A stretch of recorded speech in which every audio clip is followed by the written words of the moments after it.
কাজ কাম থেকে ফারেক করি এই পর্যন্ত সুস্থ রাখি, সমস্ত কাজ থেকে বিশেষ করে গুনার কাজ, খারাপ কাজ থেকে মুক্ত রাখি। পবিত্র জুমাবার জুমার নামাজ আদায় করার জন্য মসজিদে আসিয়া একত্রিত হওয়ার তৌফিক দান করেছেন, শুকরিয়া আদায় করি আলহামদুলিল্লাহ।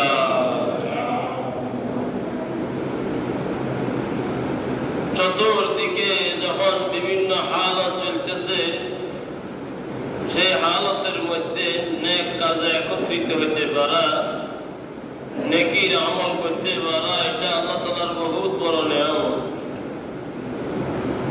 আল্লাহ তাআলা দয়া করে মানুষ বানাইলেন, চাইলে গরুও বানাইতে পারতেন, ছাগলও বানাইতে পারতেন। আবার মানুষ বানায়া দয়া করিয়া মুসলমান বানাইলেন, চাইলে কোন হিন্দুর ঘরেও জন্ম দিতে পারতেন। মুসলমান বানাইয়া আবার দয়া করিয়া আখির নবীর উম্মত হিসেবে নির্বাচিত করলেন। আখির নবীর উম্মতের মধ্যেও নামাজি কালামীদের এক বিশেষ জামাতের অন্তর্ভুক্ত করলেন। আদমিয়ত দাদায়ে বা আজম মুসলমান করতাই আই খোদা তোর বাসু আমি সাবর সা করতাই। আয় আল্লাহ, কত ihsan করেছেন, আপনার উপর আমি কুরবান হই। এক বুজুর্গ খুব সুন্দর বলেছেন, বলেন যে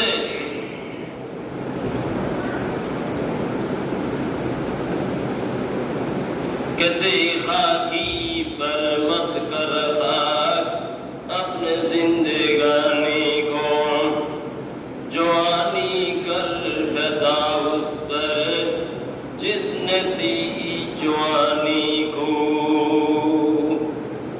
বলেন যে তুমি কোন মাটির তলে, কোন দুনিয়ার জন্য নিজের জীবনকে, যৌবনকে শেষ করে দিও না, বরং নিজের যৌবনকে উৎসর্গ করো ওই আল্লাহর জন্য, যে আল্লাহ তোমাকে এই যৌবন কালটা দান করেছে। जो खुद ही मरने वाले उसी पर जान न देना, दी जिसने जिंदगी को उसी पर जान देना। বলে যে তুমি কার জন্য মেহনত করতেছো, যাদের জন্য তুমি মেহনত করতেছো, এগুলি তো সব অতি সত্বর নিজেরাই মারা যাবে, দুনিয়া থেকে শেষ হয়ে যাবে। বরং যে আল্লাহ তোমাকে জান দিয়েছে, সে আল্লাহকে পাওয়ার জন্য তুমি তোমার জীবনকে শেষ করো।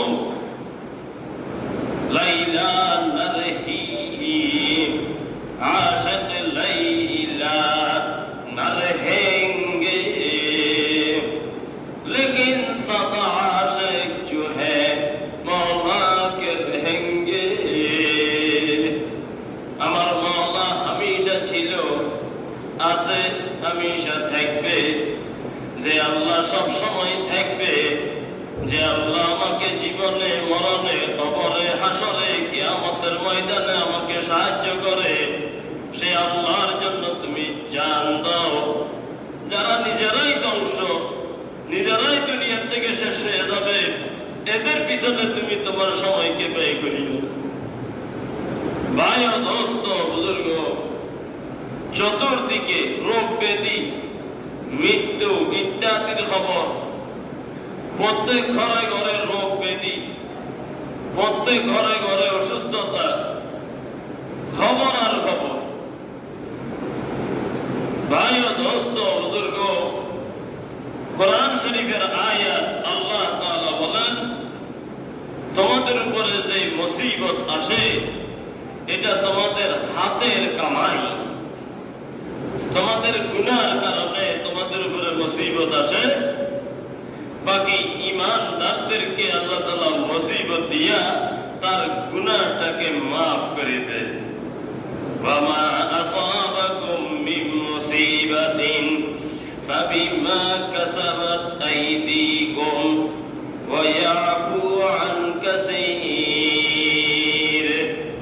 বান্দার উপরে যত মুসিবত আসে এই মুসিবতগুলি তার হাতের কামাই, তার অপরাধের কারণে, তার গুনার কারণে তার উপর মুসিবত আসে। আর আল্লাহ তাআলা মুসিবত দিয়া, রোগ দিয়া, ব্যাধি দিয়া, অসুস্থতা দিয়া আল্লাহ তাআলা অনেক ঈমানদার মুমিনদেরকে একদম maaf করে দেয়। এজন্য আল্লাহ তাআলা ঈমানদারদেরকে তো অসুস্থতা দান করেন, একটা হলো তার গুনাহকে মাফ করার জন্য, আর একটা হলো তার মর্তবাকে বুলন্দ করে দেওয়ার জন্য। হাদিস শরীফের মধ্যে আছে আব্দুল্লাহ ইবনে মাসউদ রাদিয়াল্লাহু তাআলা আনহু বলেন, তিনি বলেন যে আমি একদিন জনাবে রাসূলুল্লাহ সাল্লাল্লাহু আলাইহি ওয়াসাল্লামের ঘরে প্রবেশ করলাম। যায়া দেখতেছি আল্লাহ রাসূল সাল্লাল্লাহু আলাইহি ওয়াসাল্লামের গায়ে জ্বর, বুখার, আরবিতে বলে হুম্মা, হুম্মা বলে আরবিতে, বুখার, গায়ে জ্বর, এবং গায়ে হাত দিয়া দেখলেন প্রচন্ড জ্বর। তো আব্দুল্লাহ ইবনে মাসউদ রাদিয়াল্লাহু তাআলা আনহু বলেন যে আমি আল্লাহ রাসূলকে বললাম যে ইয়া রাসূলুল্লাহ আপনার গায়ে তো প্রচন্ড জ্বর। তো আল্লাহ রাসূল সাল্লাল্লাহু আলাইহি ওয়াসাল্লাম বলেন যে ইন্নী উআকু কামা ইউআকু রাজুলান মিনকুম। আল্লাহ রাসূল বলেন যে তোমাদের দুইজনের গায়ে যতটুকু জ্বর আসে আমি একার গায়ে সেই পরিমাণ জ্বর আসে। তোমাদের গায়ে যদি 102 ডিগ্রি আসে, আমার গায়ে তার ডবল 460 ডিগ্রি আমার গায়ে জ্বর হয়। আল্লাহ রাসূল সাল্লাল্লাহু আলাইহি ওয়াসাল্লামের গায়ে জ্বর বেশি হতো। বলেন যে তোমাদের মধ্যে দুইজনের গায়ে যে পরিমাণ জ্বর হয় আমার একার গায়ে সেই পরিমাণ জ্বর হয়েছে। আব্দুল্লাহ ইবনে মাসউদ রাদিয়াল্লাহু তাআলা আনহু বলেন যে যালিকা লিয়ান্না লাকা আজরাইনে। ইয়া রাসূলুল্লাহ আপনাকে আল্লাহ তাআলা ডবল জ্বর কেন দেয়? মনে হয় আপনাকে ডবল নেকি দিবে, তাই ডবল নেকির অধিকারী বানাবে, এজন্য ফাকালা আজাল। আল্লাহ রাসূল সাল্লাল্লাহু আলাইহি ওয়াসাল্লাম বলেন যে হ্যাঁ হ্যাঁ আল্লাহ তাআলা আমাকে ডবল নেকি দিবে, এজন্য আমার গায়ে জ্বর ডবল, জ্বর বেশি। তারপর আল্লাহ রাসূল সাল্লাল্লাহু আলাইহি ওয়াসাল্লাম বলেন মা মিন মুসলিমিন ইউসিবুহু আযান মিন মারাদিন ফামা সাওয়াহু ইল্লা হাত্তাল্লাহু তাআলা বিহি সাইয়্যাত কামা তাহুত্তু শাজারাতু ওয়ারাকাহা। আল্লাহ রাসূল সাল্লাল্লাহু আলাইহি ওয়াসাল্লাম বলেন যে শুনো শুনো, কোন মুসলমানের গায়ে যদি রোগ হয়, অসুস্থতা হয়, অসুস্থ হয় কোন মুসলমান, তো আল্লাহ তাআলা তার গুনাহগুলিকে এমন ভাবে ঝরাই দেয় যেমন নাকি শীতকালে গাছ থেকে পাতা ঝরে পড়ে যায়। শীতকালে গাছ থেকে যেরকম পাতা ঝরে যায় সেরকম আল্লাহ তাআলা তার গুনাহগুলিকে একদম মাফ করে দেয়, ঝরাই দেয়। এভাবে হাদিস শরীফের মধ্যে আছে জনাবে রাসূলুল্লাহ সাল্লাল্লাহু আলাইহি ওয়াসাল্লাম বলেছেন যে একজনের পকেটের মধ্যে কিছু টাকা রাখছে, পকেটে কিছু টাকা রাখছে, টাকা মাঝে সেই টাকাটা পকেট থেকে নিয়ে বাক্সের মধ্যে রাখছে, কিন্তু এই কথাটা সে ভুলে গেছে। পরে হঠাৎ করিয়া টাকা তালাশ করার জন্য পকেটে হাত দিছে, হাত দিয়ে দেখে যে পকেটে টাকা নাই। পকেটে টাকা নাই দেখিয়া তার দিলের মধ্যে চোট লেগে যায়, পড়ে গেল টাকা, টাকা কোথায় গেল? দিলের মধ্যে চোট লেগেছে।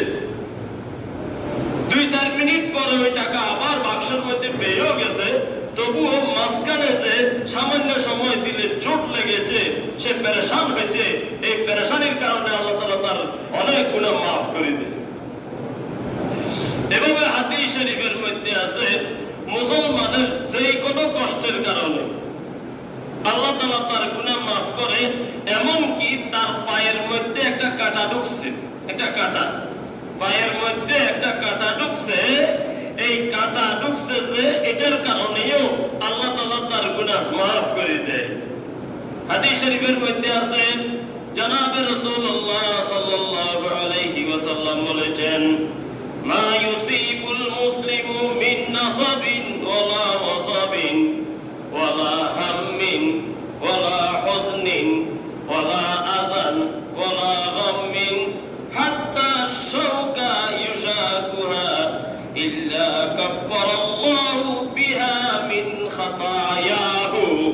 মুসলমানদের যে কোনো পেরেশানি হয়, যে কোনো মুসিবত পৌঁছে, যে কোনো দুঃখ, যে কোনো কষ্ট, যে কোনো পেরেশানি তার হয়, এমনকি পায়ের মধ্যে একটা কাঁটা ঢুকে, এটার কারণেও আল্লাহ তাআলা তার গুনাহগুলি মাফ করে দেয়। আল্লাহ তাআলা তার গুনাহকে মাফ করে দেয়। এবং এই সব অনেক ফজিলতের কথা আছে অসুস্থতার কারণে। এক হাদিসের মধ্যে আছে জনাবে মুহাম্মদুর রাসূলুল্লাহ সাল্লাল্লাহু আলাইহি ওয়াসাল্লাম বলেন যে আল্লাহ তাআলা কোন বান্দার জন্য একটা মর্তবা লিখে রেখেছেন। কোন বান্দার জন্য জান্নাতে এক উঁচা মর্তবা আল্লাহ তাআলা লিখে রেখেছেন। তাকদীরের মধ্যে লেখা আছে এই লোকটা জান্নাতের অমুক মর্তবার মধ্যে যাবে, কিন্তু সে দুনিয়াতে আমল করিয়া আমলের মাধ্যমে ওই মর্তবা পর্যন্ত পৌঁছতে পারতেছে না। আমলের জোরে সে জান্নাতের ওই মর্তবা পর্যন্ত পৌঁছতে পারতেছে না। তখন আল্লাহ তাআলা কি করেন যে তাকে দুনিয়াতে কিছু রোগ ব্যাধি দেন, কিছু রোগ ব্যাধি দিয়া, কিছু কষ্ট দিয়া তাকে ওই কষ্টের আর ওই রোগ ব্যাধির সব আর আজর দিয়া সেই মুকাদ্দারে লেখা আছে যে ওই মর্তবা পর্যন্ত আল্লাহ তাআলা তাকে পৌঁছাই দেন। এবং হাদিস শরীফের মধ্যে আছে জনাবে রাসূলুল্লাহ সাল্লাল্লাহু আলাইহি ওয়াসাল্লাম বলেন, ইন্না উজমাল জাযাই মা উজমিল বালাই ওয়া আন্নাল্লাহ তাআলা ইযা আহাব্বা কওমান ইবতালাহুম ফামান রাযিয়া ফালাহুর রাযা ওয়া মান সাখিতা ফালাহুস সাখাতু। আল্লাহ তাআলা যখন কোন বান্দাকে পছন্দ করে তখন তাকে অনেক মুসিবতের মধ্যে মুবতলা করে। দেখে কি অবস্থা, যে ঈমান হবে, ঈমানদার হবে, তার দুই অবস্থা হবে। ঈমান দুই প্রকার। হাদিস শরীফের মধ্যে আছে আল ঈমানু নিসফান, নিসফুন সবরুন ওয়া নিসফুন শুকরুন। ঈমান দুই ভাগ, এক ভাগ হলো সবর আর এক ভাগ হলো শুকর। নেয়ামত পাবে তো শুকরিয়া আদায় করবে, আলহামদুলিল্লাহ। কোন নেয়ামত আসে গেলে আমার আব্বা জান বলতেন, বিশেষ করে ভালো খানা পিনা সামনে আসলে বলতেন, আল্লাহর নেয়ামত খাই, আল্লাহর শুকরিয়া আদায় করি, আল্লাহর ইবাদত করি। শব্দটা বলতেন, আল্লাহর নেয়ামত খাই, আল্লাহর শুকরিয়া আদায় করি, আল্লাহর ইবাদত বন্দেগী করি।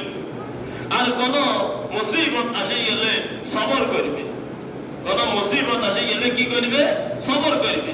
আলহামদুলিল্লাহ আলা কুল্লি হাল। বহুত মুসিবত, তার অনেক পেরেশানি, তবুও যখন কেউ জিজ্ঞাসা করে ভাই কেমন আছেন, বলে আলহামদুলিল্লাহ আলা কুল্লি হাল। হরেক অবস্থার মধ্যে আল্লাহর প্রশংসা। আল্লাহ যে অসুস্থতা দিছে এটা তো নেয়ামত, নেয়ামত, নেয়ামত, নেয়ামত। এই অসুস্থতা দিয়ে আমার আল্লাহ আমার গুনাহ মাফ করে দিতেছে, আমার মর্তবা বুলন্দ করে দিতেছে, এটা তো আল্লাহর নেয়ামত। এক বুজুর্গ অনেক বেশি অসুস্থতা, তো উনি দোয়া করতে চায়, আল্লাহ আপনি যে আমাকে অসুস্থতার নিয়ামত দিচ্ছেন, এই নিয়ামতটা আমি বরদাস্ত করতে পারতেছি না, আয় আল্লাহ এই নিয়ামতটা আমার থেকে সরাই নেন। এই আজীব দোয়া করতেছে, বলতেছে এটা নিয়ামত কিন্তু আমি বরদাস্ত করতে পারতেছি না। তাই না? তেমনি এরকম অনেক ঘটনা আছে বুজুর্গানে দিন। এই মাদ্রাসাতে শুরুতে অনেক জিন্নাতরা আসিয়া ডিস্টার্ব করত, ছাত্রদেরকে বিভিন্ন ধরনের ক্ষতি করত। একদিন আমার আব্বা ওই কোনাতে যেখানে এখনো যুগানা আছে সেখানে দাঁড়াইয়া বলতেছিলেন অনেক কথা।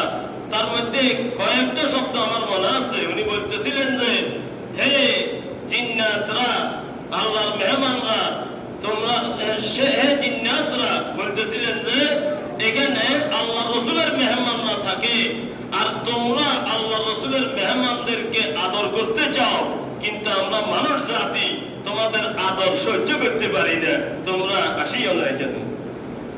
এই ভাষাটা বলতেছিলেন। ওর পর থেকে কোনদিন এই মাদ্রাসায় আর কোনদিন জিন্নাতের ক্ষতি হয়নি আলহামদুলিল্লাহ। আরো বহুত বছর আগের কথা। তো ভাই দোস্ত বুজুর্গ, যে রোগ বালাই এটা আল্লাহ তাআলার বড় নিয়ামত। তো আল্লাহ রাসূল সাল্লাল্লাহু আলাইহি ওয়াসাল্লাম বলেন যে যখন কোন বান্দাকে আল্লাহ তাআলা পছন্দ করে তখন আল্লাহ তাআলা তাকে পরীক্ষা করে রোগ দিয়া পরীক্ষা করে দেখে সে কি সবর করে নাকি সবর করে না। যদি সে সবর করে আলহামদুলিল্লাহ, আল্লাহ যে অবস্থা রেখেছে সবর করে, তো আল্লাহ তাআলা ওই বান্দার উপর রাজি হয়ে যায়, খুশি হয়ে যায়। আর যদি সে সবর না করিয়া উল্টা পাল্টা কথাবার্তা বলে তো আল্লাহ তাআলা তার উপর একদম নারাজ হয়ে যায়। ভাই ও দোস্ত বুজুর্গ, হাদিস শরীফের মধ্যে আছে জনাবে রাসূলুল্লাহ সাল্লাল্লাহু আলাইহি ওয়াসাল্লাম বলেছেন, যখন কিয়ামতের ময়দান কায়েম হয়ে যাবে তো আল্লাহ তাআলা প্রথমে অনেক রোগীদেরকে ডাকবে। তার মধ্যে যাকে আল্লাহ তাআলা দুনিয়াতে জন্মগতভাবে চোখ দেয় নাই তাকে ডাকবে, বলবে যে আমি তোমাকে জন্মগতভাবে চোখ দিই নাই দুনিয়াতে, তুমি অন্ধ ছিলে না, দুনিয়ার কোন সৌন্দর্য তুমি দেখেছো, কিছুই দেখো নাই, কিন্তু সে ওটার উপরে সবর করেছে। দুনিয়াতে ওটার উপরে কি করেছে? সবর করেছে। আল্লাহ তাআলা ওই অন্ধ ব্যক্তিকে কিয়ামতের ময়দানে ডাকিয়া বলবে, আমি যে তোমাকে চোখ দিই নাই আর তুমি যে এটার উপর সবর করেছো, এটার বদলায় আজকে আমি জান্নাত দেওয়া ছাড়া আর কিছুর উপর রাজি হব না, যাও তোমাকে জান্নাত দিয়ে দিলাম। সাথে সাথে সে দূরতে দূরতে জান্নাতে চলে যাবে। এভাবে আরেকজন আরেকটা রোগে কষ্ট করেছে তাকে নেকি দিবে, আরেকজন আরেকটা রোগের দ্বারা কষ্ট করেছে তাকে নেকি দিবে। মুসিবত জাদাদেরকে, রোগীদেরকে যখন কিয়ামতের ময়দানে এভাবে নেকি দেওয়া শুরু করবে, তখন যারা দুনিয়াতে সুস্থ ছিল, কোন রোগ ব্যাধি হয় নাই, তারা আশা করবে আরে আমাদেরকে যদি দুনিয়াতে মুসিবত দেওয়া হতো, যদি আমাদেরকে আমাদের চামড়াগুলিকে যদি দুনিয়াতে কেসি দিয়া কাটি কাটি কষ্ট দেওয়া হইতো তবে কতই না ভালো হইতো, তাহলে আজকে আমরা এরকম বড় বড় সওয়াব পাইয়া যেতাম, এই ধরনের আশা করবে। হাদিস শরীফের মধ্যে আছে قال رسول الله صلى الله عليه وسلم يود أهل العافية يوم القيامة حين يعطى أهل البلاء الصواب لو أن جلودهم كانت قرزت في الدنيا بالمقاريض।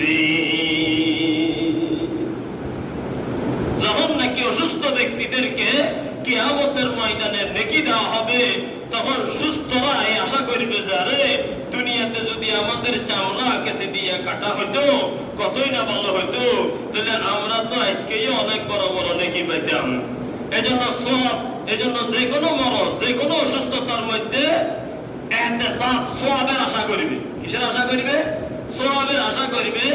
এবং এই আশা করবে যে আল্লাহ তাআলা এই রোগ দিয়া আমার গুনাহগুলি কি করে দিতেছে, মাফ করে দিতেছে। আশেপাশে কোন রোগী থাকলে রোগীকে দেখতে যাব, রোগীকে দেখতে যাওয়া এটা মুসলমানদের হক।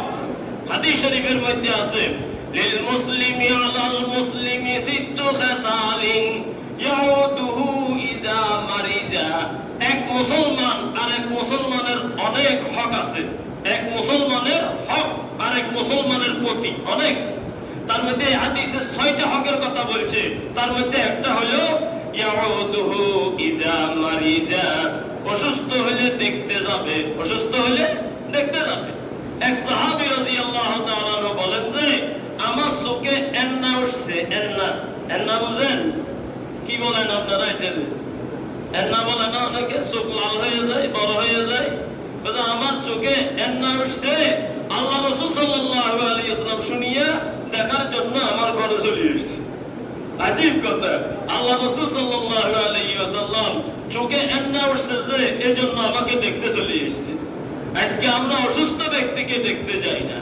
হাদিস শরীফের মধ্যে আছে জনাব রাসূলুল্লাহ সাল্লাল্লাহু আলাইহি ওয়াসাল্লাম বলেছেন যে যখন কোন ব্যক্তি সকালবেলা কোন অসুস্থ ব্যক্তিকে দেখতে যায় তো ৭০,০০০ ফেরেশতা বিকাল পর্যন্ত তার জন্য রহমতের দোয়া করতে থাকে।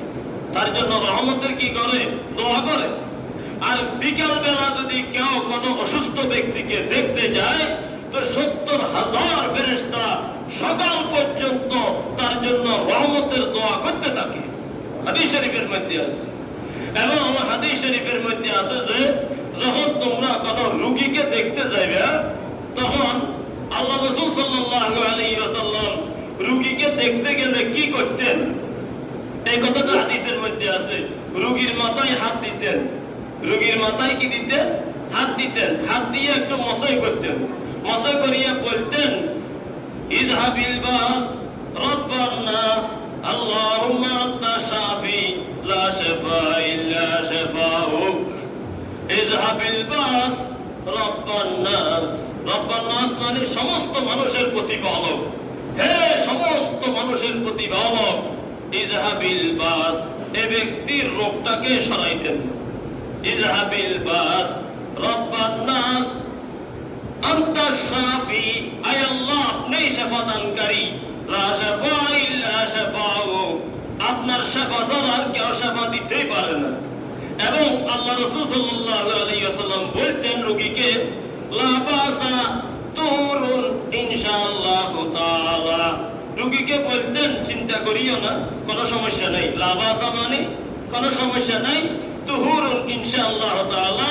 আরে ইনশাআল্লাহ এই রোগের কারণে তোমার সব গুনাহ মাফ হয়ে যেতেছে, তোমার সমস্ত গুনাহকে আল্লাহ তাআলা ধৌত করে পাক করে দিতেছে, কোনো সমস্যা নেই। লা বাসা তুহুরুন ইনশাআল্লাহু তাআলা। আল্লাহ রাসূল বলতেন এগুলো সুন্নাত আমল। এবং রোগীকে দেখতে গেলে বেশিক্ষণ বসবেন না, এটা সুন্নত না। রোগীকে দেখতে গিয়ে সামান্য সময় বসিয়া চলে আসবে। যদি বেশিক্ষণ বসি তাহলে রোগীর আবার চিন্তা করতে হয় চা খাওয়াইতে হবে কিনা, নাস্তা খাওয়াইতে হবে কিনা, পাতে চিন্তা করতে হবে। আরো রোগীর বহুত পেরেশানি কি হয়ে যায়, বাড়ি যায়। এজন্য হাদিস শরীফের মধ্যে আছে আফজালুল ইয়াদাতি সালাতুল কিয়ামি, সবচেয়ে উত্তম হলো রোগী দেখার মধ্যে সবচেয়ে উত্তম হলো তাড়াতাড়ি চলে আসা। সালাতুল কিয়াম মানে তাড়াতাড়ি উঠে চলে আসা, এটা হলো উত্তম। এবং হাদিস শরীফের মধ্যে আছে জনাব রাসূলুল্লাহ সাল্লাল্লাহু আলাইহি ওয়াসাল্লাম বলেন যে উটনীর থেকে যখন দুধ দহন করে তো দুইবারের মাঝখানে সামান্য সময় বিরতি দেয়। আমাদের দেশে তো উটনী নেই, বাকি গাভী আছে। গাভীর দুধ যখন দহন করে, দহন করতে করতে যখন দুধ কম আসে তখন দহন করা ছাড়ি দেয়। ছাড়ি দিয়া ওই বাছুরটা লাগাই দেয়। বাছুরে আসিয়ে ২-৩ টান দিয়া যখন ঠুস মারে তখন ওই বাছুরকে আবার সরাই নেয়। সরাই নিয়ে আবার দুধ দহন করতে শুরু করে। দেখেন নাই, এই যে দুইবার দুধ দহনের মাঝখানে বাছুর লাগাইছিল, কতক্ষণ সময় বাছুর লাগাইছে? এই যে দুইবারের মাঝখানে একটা বিরতি দিছে বাছুর লাগাইয়া, এই বিরতিটাকে আরবিতে বলে ফুয়াকা। এই বিরতিটাকে আরবিতে কি বলে? ফুয়াকা। হাদিস শরীফের মধ্যে আছে জনাব রাসূলুল্লাহ সাল্লাল্লাহু আলাইহি ওয়াসাল্লাম বলেন যে আল ইয়াদাতু ফুয়াকা নাকাতিন, অসুস্থ ব্যক্তিকে দেখতে যাবে কতক্ষণ? ওই উটনীর থেকে দুধ দহন করার সময় দুইবারের মাঝখানে বিরতি যতক্ষণ দেয় এতক্ষণ সময় থাকবে, বেশি সময় না, অল্প সময় থাকিয়া রোগীকে দেখে শুনিয়ে আসবে। রোগীকে দেখে শুনিয়ে আসবে, দোয়া দিয়ে আসবে এবং বলিয়ে আসবে যে সমস্যা নাই, ভালো হয়ে যাবে। সমস্যা নাই, কি হয়ে যাবে? হাদিস শরীফের মধ্যে আছে রোগীকে সাহস দিবে, যত বড়ই রোগ হোক না কেন সমস্যা নাই, ভালো হয়ে যাবে।